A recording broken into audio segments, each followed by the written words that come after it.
Cette ville inépuisable pour m'y être déjà rendu 2 fois. Et je savais qu'un jeune homme y ayant vécu 1 an en emporte pour la vie un souvenir de bonheur incomparable.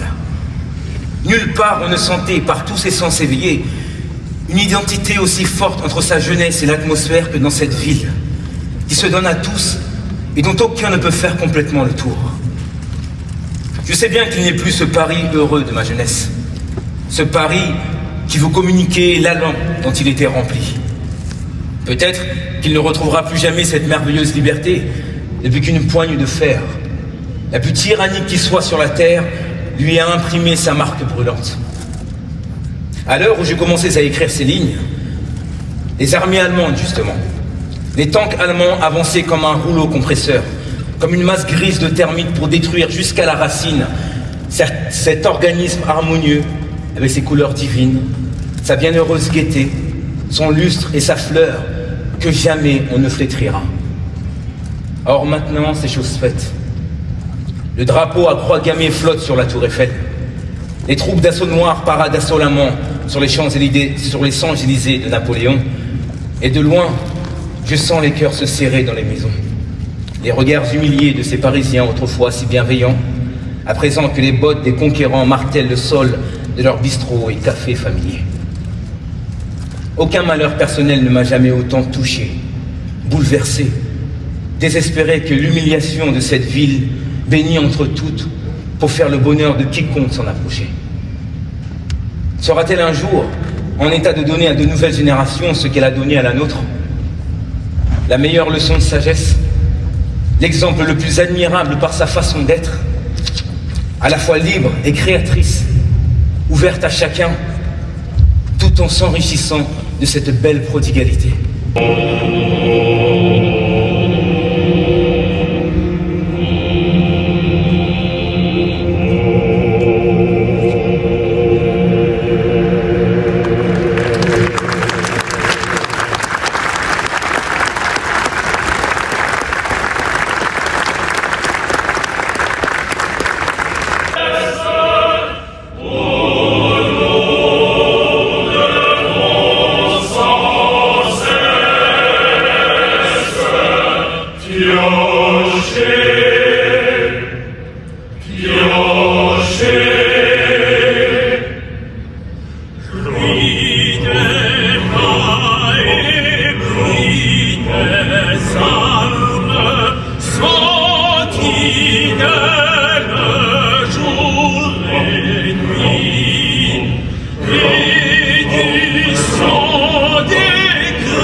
Martyrisé, mais Paris libéré.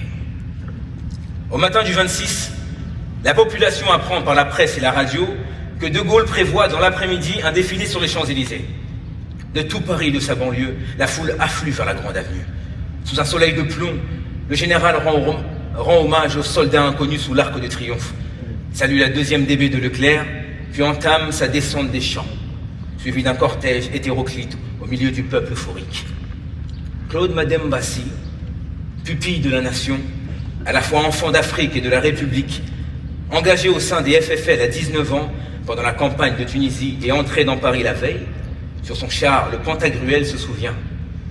Alors que nous progressions, une femme me tend son petit enfant pour que je l'embrasse. Moi qui suis un petit métis, orphelin, et que retrouve Paris après tant d'années, c'est beaucoup d'émotions.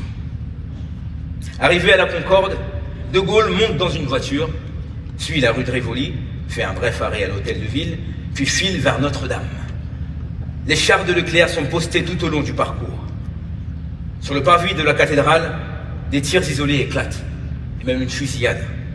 La 2e DB et les FFI répliquent à des tireurs postés en hauteur. La foule est gagnée par la panique. Des hommes chesettent au sol.